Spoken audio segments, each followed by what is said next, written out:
kind of differentiated based on your passion, which was who was your target market beyond just, the teachers. You were saying that you were targeting a group that often got ignored by financial planners. Right, the superintendents. Okay. Superintendents, and actually that was supported by a client in Tulsa, because I had an office in Tulsa also. Anyways, I got him as a client and he said, you need to focus on superintendents because nobody says this kind of stuff to us. Because I wasn't afraid. I just told the truth about what he needed to do. So he hooked me up with a national superintendents conference, and I went to that and started gaining clients and got clients now in 32 states. And then as things evolved, I also started getting C-suite clients with my community involvement. Welcome to the Turbo Branding Show, where we help you ignite your growth by leveraging your brand to grow faster, easier, and more successfully. I'm your host, Sue Kirshner, and today I'm welcoming Christina Winters to the show.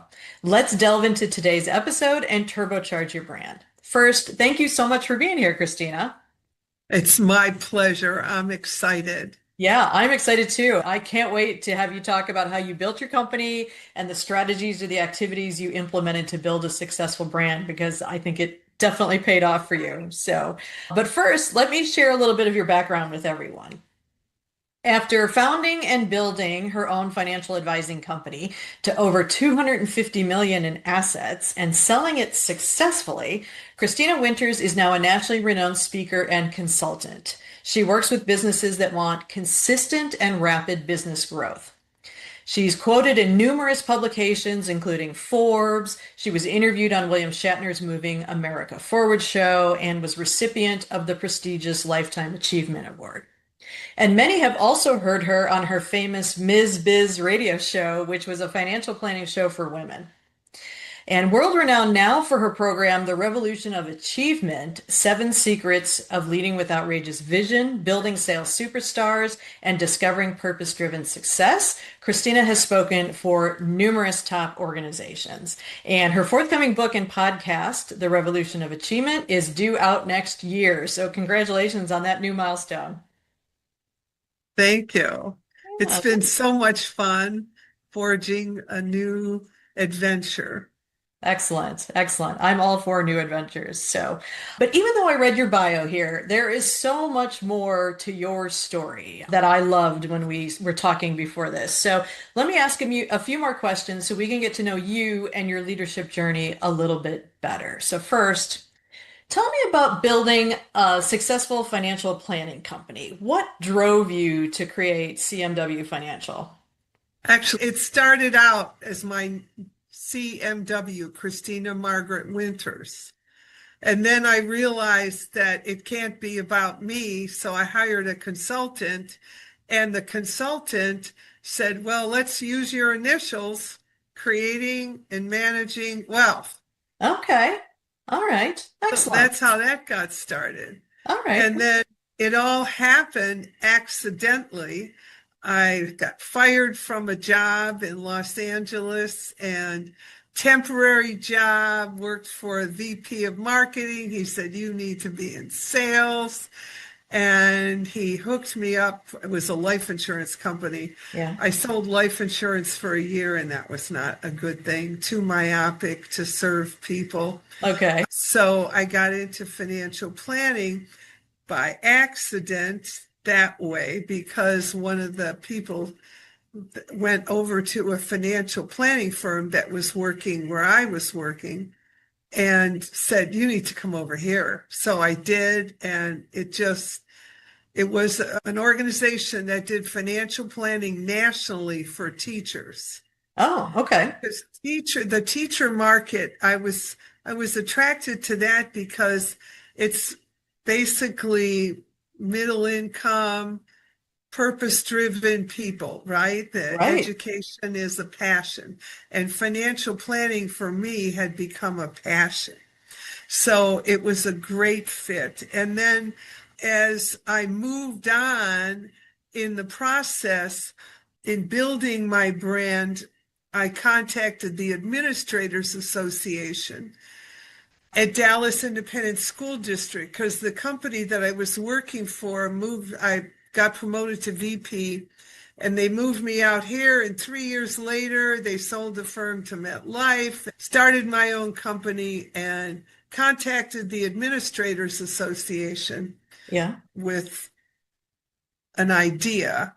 Okay. Because I knew that they didn't have, because I had worked as the VP in the region for the other firm. So I knew that they had a real need to have marketing and they needed an executive director. Anyways, I gave them a grant for the executive director and helped them with the marketing of their Okay. organization. And that's how I started gaining clients, had my logo created actually before I started the company. Hmm. To get it started, you've got to get your mind into the picture Right. of what you're going to be. So creating the logo was very important. So in doing that, I needed to then get the logo out, right? Yeah. So through Yeah. the Administrators Association, to my efforts to help them gave me the ability to really spread the word among all of the educators in Dallas Independent School District. And I built the whole idea of purpose-driven success out of that. Okay. And I promoted it with a lot of personal touches, mostly in financial planning. It's how much money do you have? Let's try to beat the market, the highest return. But that's not what financial planning is. Financial planning is the whole picture. Right. Everything to do with your money, even to looking for a place for mom, right? Right. So I did a lot of hands-on touches, signed personally, birthday cards, anniversary with the company to create a sense of belonging to the organization. Yeah. Good. That's Uh, great. so they then started seeing, oh, I've been with her for 5 years and yay, and I had an integrity statement and a promise Okay. that we put inside of every anniversary card Hmm. and a business card also. So, and then I'd also write personal notes about 3 weeks after the appointment. Okay. All right. Yeah, those high touches are incredibly important with standing out and, obviously building a relationship, which is what branding is all about. But maybe you can touch a little bit on one thing that you told me in our pre-interview that I thought was amazing was how you kind of differentiated based on your passion, which was who was your target market beyond just the teachers. You were saying that you were targeting a group that often got ignored by financial planners. Right, the superintendents. Okay. Superintendents, and actually that was supported by a client in Tulsa, because I had an office in Tulsa also. Okay. Uh, that came out of my being a vice president in the area. One of the superintendents in Tulsa said, "Where did you go?" Because I left. Yeah. And so, anyways, long story, they brought me there. I started a branch there because the way that I explained financial planning was very understandable. Hmm. A financial plan is not a leather bound 3-ring binder on a shelf. Right. It's a living, breathing, changing, morphing guide road Yeah. for your financial life. Okay. So when I actually obtained the superintendent as a client there, and the funny part of it was how I got attracted to pursue him is he is 6'7" and my dad was 6'8". So I Wow. wasn't afraid of tall men. Yeah. And he had custom made suits because of his height. He was always looking, he was very formidable and he talked with very definitive short statements. So anyways, I got him as a client and he said, you need to focus on superintendents Oh, because nobody says this kind of stuff to us. Because I wasn't afraid. I just told the truth about what he needed to do. So he hooked me up with a national superintendents conference.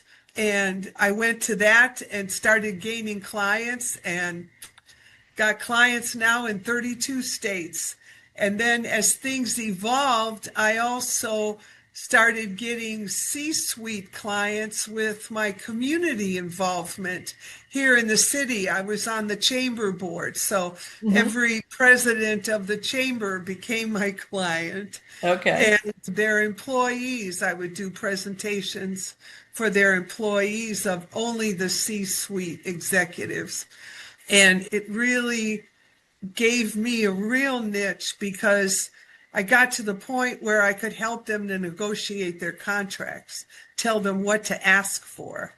So they weren't paying me as a lawyer, they were just paying me as a consultant by Hmm. the assets that they had with me. Okay. All right. Excellent. So I'm going to circle back to a little bit. You mentioned purpose driven a couple times, both for yourself and your passion as well as for targeting teachers who are, purpose driven. But I want to ask you a question. What motivates you and what is your superpower and how does that roll into how you've gotten your career to this point? Well, the purpose driven success is something beyond you, beyond making money. Yeah. And that comes, I think, from my upbringing. My father was a factory worker. My mother stayed at home. They were first generation European from Hungary and Czechoslovakia. So I was taught really hard work, and it's very Catholic. It's not about you, it's about other people. And that kind of stuck with me as I moved through my life. I diverted from the path of the general paths of the family, and all my cousins moved to California, and that's how I got in the financial planning business. I lost my job, Mm. got fired, got fired for being too bossy So after good to three be a months. boss, right? Right. Well, it was in me already, right? Exactly. And I just want to say that getting fired, the two times I got fired were the best things that ever happened to me in my life. Of course, when they're happening, Yeah. it doesn't feel so good. No. And I think that over the years now, I've adopted the phrase, everything always works in my favor, because it does. I Okay. mean, if you look back, if you're clear on your goals, and they're written down and you know where you're going to be 5 years from now, 10 years from now. In fact, I even have an actual program that you can go into 9 domains of your life that will go out for 25 years. Hmm. So Okay. you start with 25 years from now and work backwards, right? Yeah. Yeah. Excellent. All right. So, So that whole idea, I'm sorry, but the no, go whole ahead. idea of purpose driven is focus on the client. I don't care what business you're in, not just financial planning. If you focus on the client's needs and how they feel, what their ideas are, I got certified as a behavioral financial advisor because people do silly things when there's a crisis and Hmm. money is involved. Yeah. Okay, they want to take action on stuff that's going to hurt them. They try to solve a short term problem that's going to affect them for the rest of their lives, right? Right. So, learning to work with them through the training I got in that certification and continue to get, because you have to have continuing education, it really supported me in getting closer to my clients.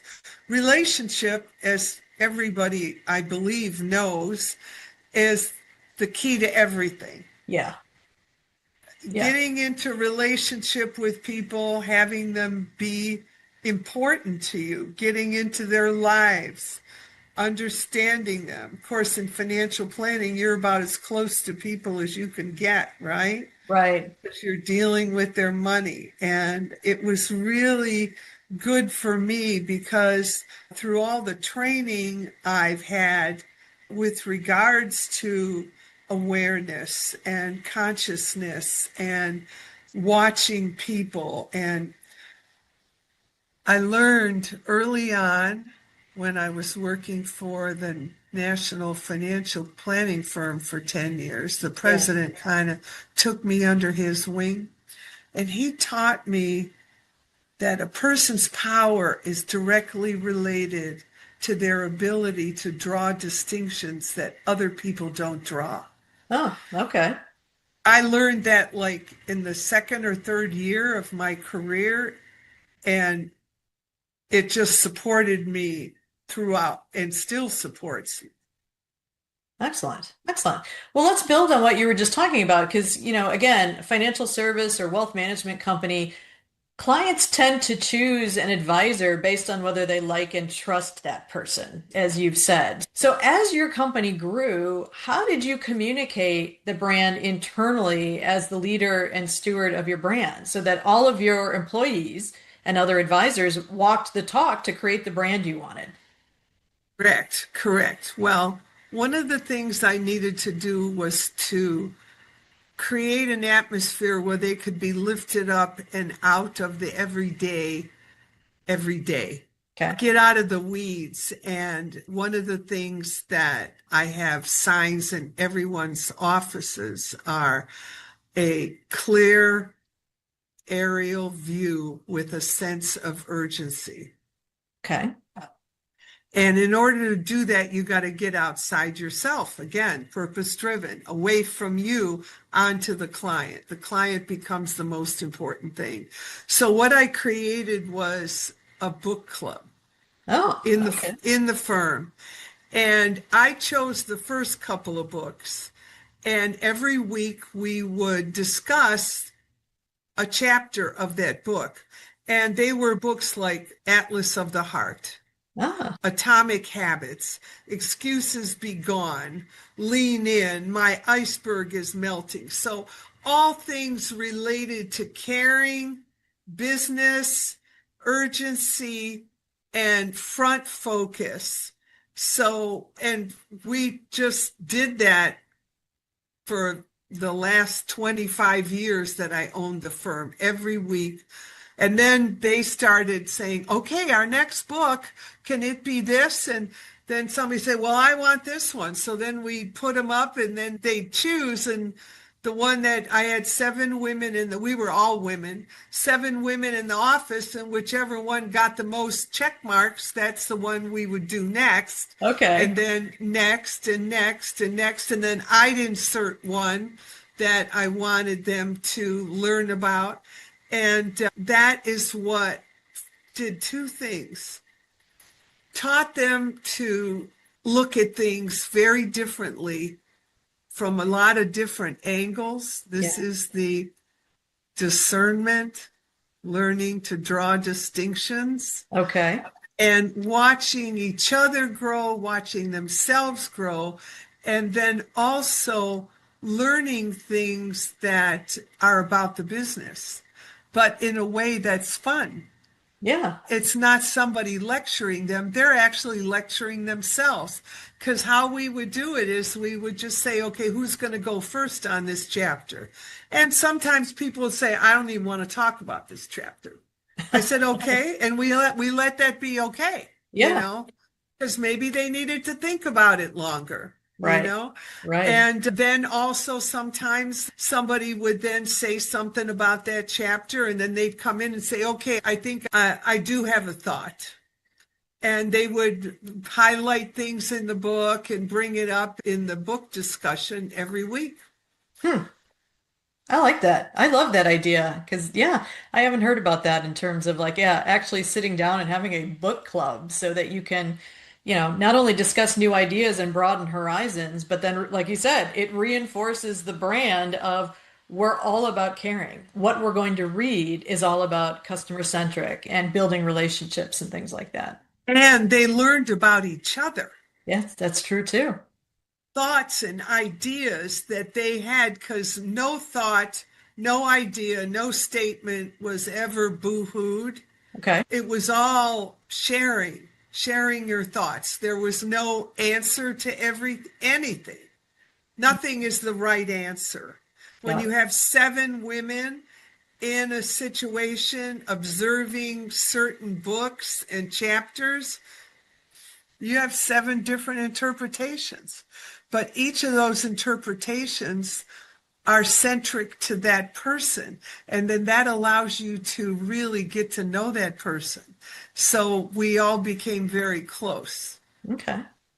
Well, jumping off of that, we're talking about women here, but what prompted you to start your radio show? Because that was all about empowering women, right? Or I know, the I same know. goal. And you know what? It didn't go well. I had it for 3 years, Yeah. and the whole point was to get women to focus on money, Yeah. because the thing that would just make my heart sink was when a woman would say, "Oh, my husband handles all that." Okay, okay, that's the beginning of the end, dear. You're right. Okay, Yeah. death or divorce, you're done. Yeah.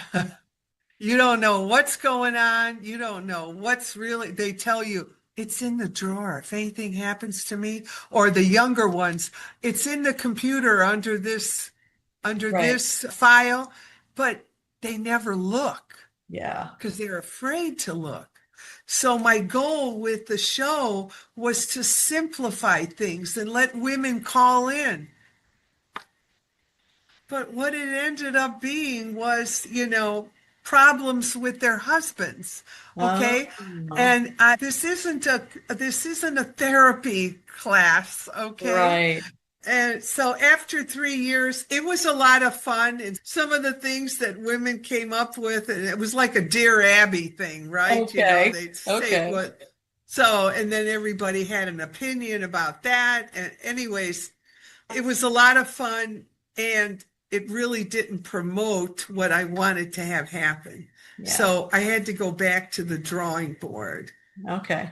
No, that's interesting because everybody now is about, especially online, is build a community of people. And you did in an early day, but it was for the wrong messaging. So that's, I know, and yeah. I have no idea how it got off on that. And well, I do know because I did a lot of thinking about it. I actually allowed it to happen because I answered their questions. Oh, Some of the things that they brought to me, the situations they were in, of course, I'm always trying to help people, right? yeah. Always trying to inspire them to make good decisions, to get enough information so they're making informed decisions. But that was the mistake. Got it. Got it. Okay. So, something I want to ask you because a lot of business owners and founders that I talk to ask me this question as well. And I want to ask you because you had your business for 25 years, right? Is that, Five. oh, 35. At what point in your growth did you realize that it was no longer about you, or the brand needed to be more than you and what your values were? 7 years into it. Okay. Okay. And what were some of the signs that it was like, oh my gosh, we need to address this now? It was getting bigger than me. It couldn't be about me. In the beginning, it was my firm, I CMW Financial, okay? Right. But then when I started getting millions together in assets, I thought, no, no, this has got to be about something. It's got to be about what we accomplish. And when I was talking to the consultant, because it's always good to hire consultants. I have a lot of coaches. I use consultants because you don't have every idea in the world, Right. right? Right. And you want to be open to the ideas and open to learning and changing. So when I was speaking to the consultant about, don't want it to be about me, and he was asking me questions on, well, what do you want to be it about? I said, well, I help people to create wealth, and then we manage it. Hmm. And he went, CMW, Creating and Managing Wealth. I went, oh my God, that's so great. So Yeah. I happily paid that person.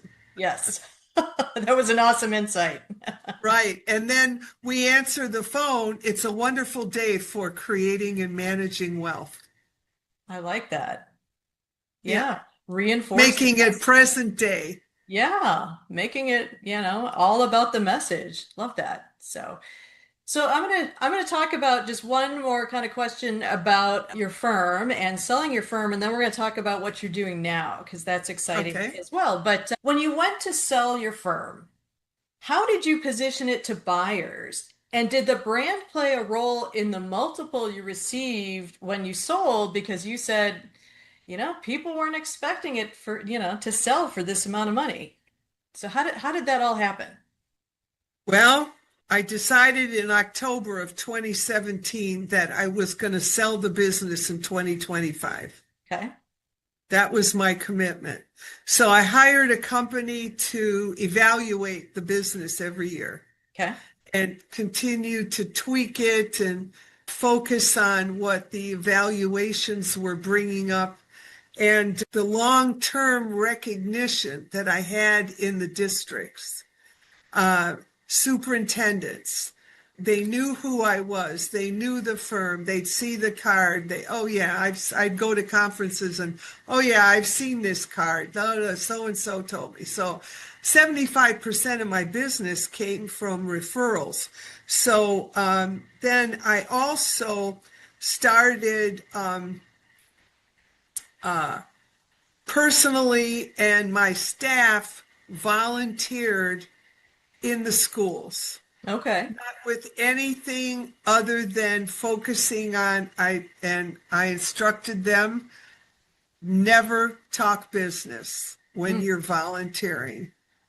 Say, that's for another day. If you want, I can give you a call, but I'm here to help little Margaret or little Johnny with whatever the task was. okay. And then also giving them things that they needed. They needed their microwave in one of the big high schools here in Dallas. This was years and years, must have been 25 years ago. Yeah. Their microwave was stolen out of the staff room. So I bought another one and put a sign on the top of it, donated by Creating and Managing Wealth.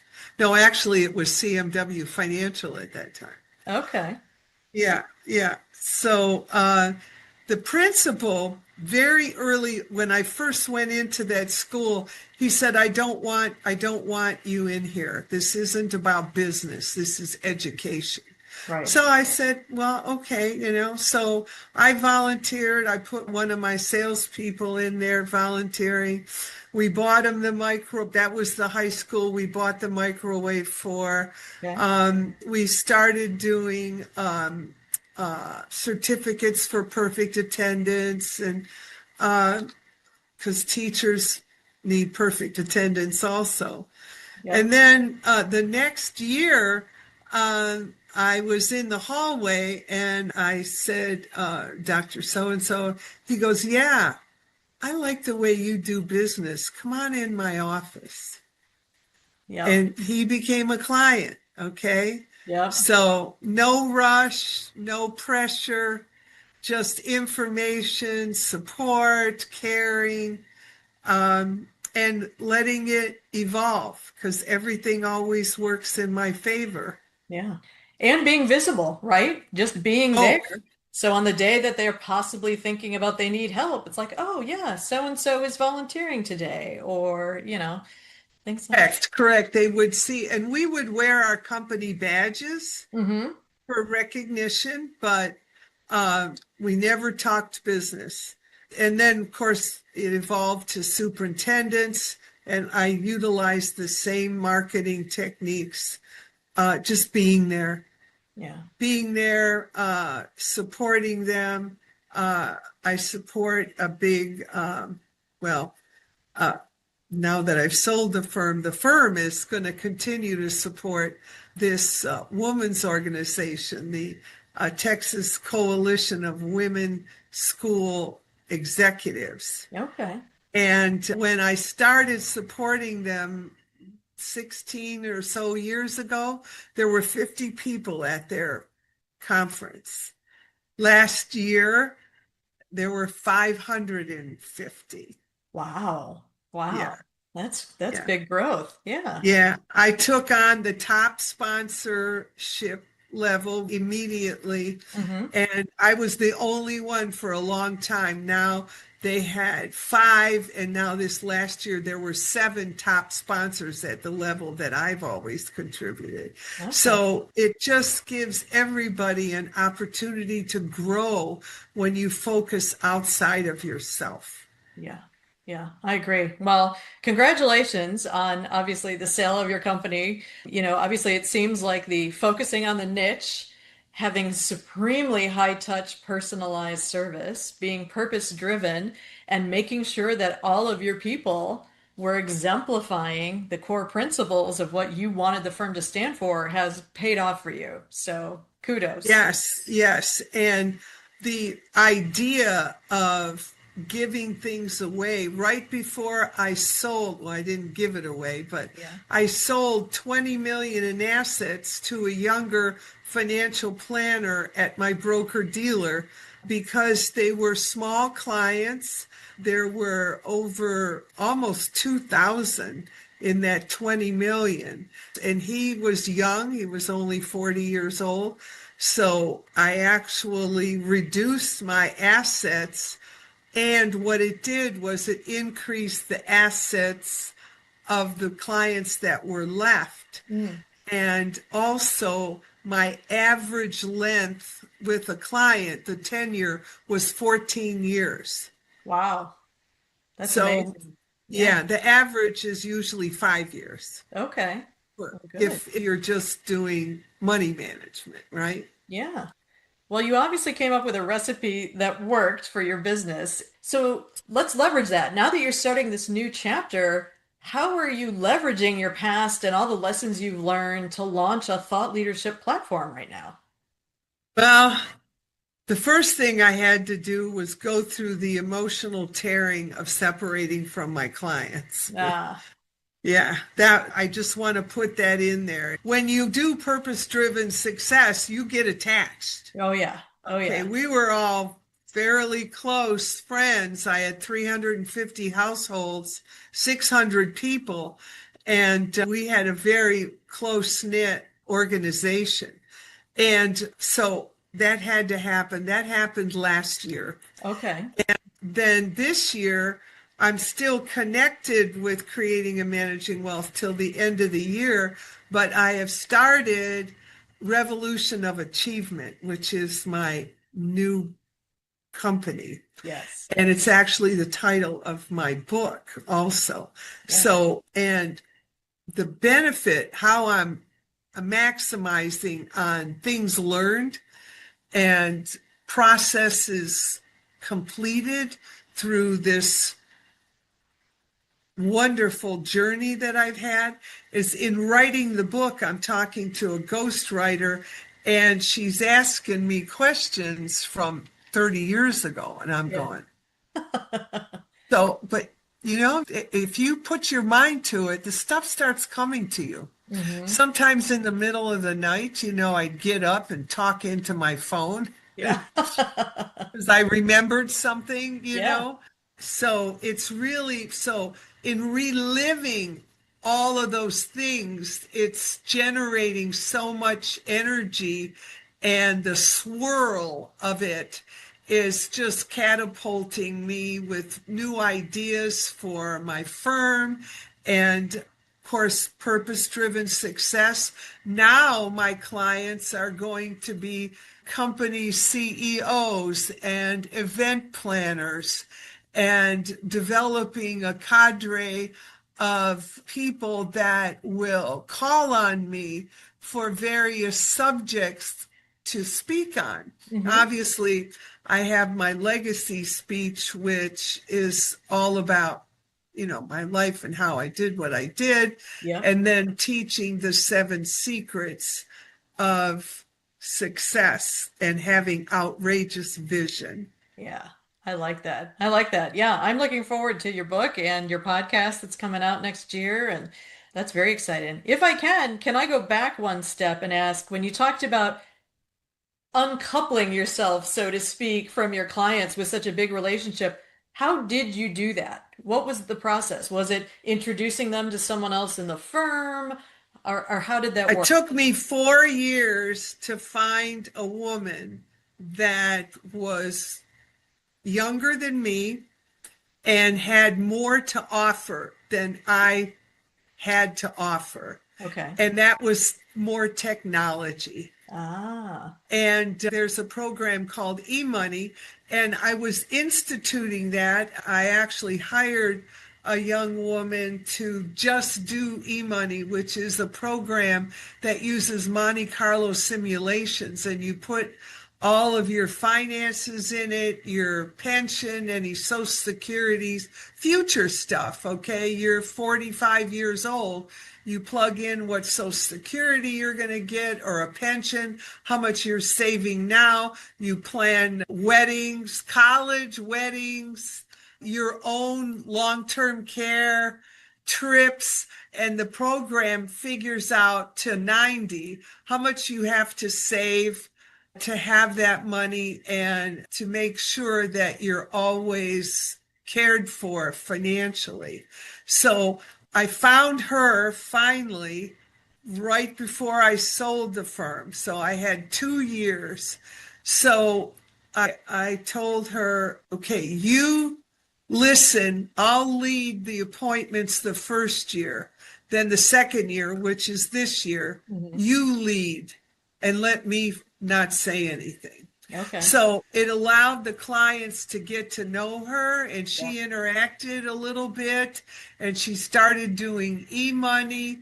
We offered e-money at the TCWSC, the Executive Women's Hmm. Organization. And so she was at events, always with me, always with the clients. So it allowed the clients to see me and see her together with the blending of the two talents. She's an excellent financial planner, and she brings a really deep knowledge of the workings of the e-money program.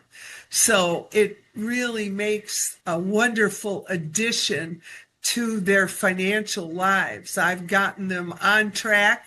And then, of course, she's bringing in new clients now also. So then that was the clients uncoupling from me. Then it was me uncoupling from clients.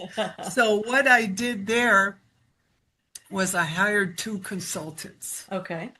I hired a retirement consultant, and how I got her, I'm not retiring, but it's the Yeah. same concept. And how I found her during the pandemic, because clients weren't coming in. I talked to clients all the time. We started getting into Zoom and DocuSigns and everything, but I still had time on my hands. So I developed a presentation called The Mental, Emotional, and Physical Impact of Retirement. Mm. This was in 2020. Yeah. So I use Ruth Tangen is her name. She is she's a registered retired nurse that saw the challenges that happen when you retire. Okay. And I knew the challenges because I watched people say, I'm not going to work, I'm not going to do anything. And when you, especially if you are a high powered Hmm. executive, C-suite executive, superintendent. Okay, everybody's coming to you. You're in charge of divisions, Right. right? You're in charge of children if you're a superintendent, children, community, your staff, the school board, the whole publicity thing that has to be managed. So you're a multi faceted implementer. Right. You need that stimulus. Sometimes mostly all the time we complain about it. Yeah. And but then you don't realize that your psyche craves it You because crave your it. psyche Yeah. created it for you. Right. You got where you got because you loved what you were doing Right. and you liked the feeling of being able to help people and to grow things. Right. So that's how I got with Ruth. So when I realized 2 months into my first year, oh my God, I need to talk to somebody. And Ruth, I called her. So now I meet with her every 2 weeks. Okay. And she has given me phrases and focuses to live by, Okay. like the transitions. My transition is conducted with fun and ease, and ideas for fun and ease come to me all the time. So Okay. that was one of the phrases I adopted, and she gave me three or four more. So, and then I hired a consultant to get me into the business because even though I'm very successful, Hmm. the speaking and consulting is a whole nother ball game. Yeah. Completely And different. it's Yeah. it's like, oh, I can play football, so I'm just going to go be excellent at basketball. Well, Right. not really. Right. You got the basic skills, you've got the strength, you've got the stamina. You need to know how to approach it successfully Correct. so that you get to where you need to get without having to be spending years figuring it out. Right. I, Exactly. I would always tell people when they'd come on board with me, I want you to make as many mistakes as fast as you can. And they'd Okay. look at me like, what? Yeah. But it's Oh, good. I don't want to make mistakes. I said, if you aren't making mistakes, you aren't learning. You're And if not. you Yep. aren't learning, you can't stay here. Yep. I like it. I like it. The mantra is great. Excellent. Good. Well, Christina, thank you so much for spending time with me today and sharing your journey and your lessons learned and how you motivate people. And I'm very Excuse me. excited. Yeah, I'm very excited for you for your thought leadership. So, but if people want to book you to speak or learn more about your consulting services or upcoming book launch, where can they find you? Website, revolutionofachievement.com.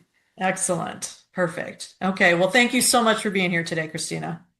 Are so welcome. And thank you for giving me the opportunity, Sue. Yes, I enjoyed it. And thank all of you for joining us for this episode of the Turbo Branding Show. I hope you've been inspired to ignite your growth by leveraging your brand. And if you enjoyed it, I would love it if you could help me build a strong brand following for the show. So please share this episode and be sure to like, subscribe, and leave a review. Thank you, and stay tuned for your next episode.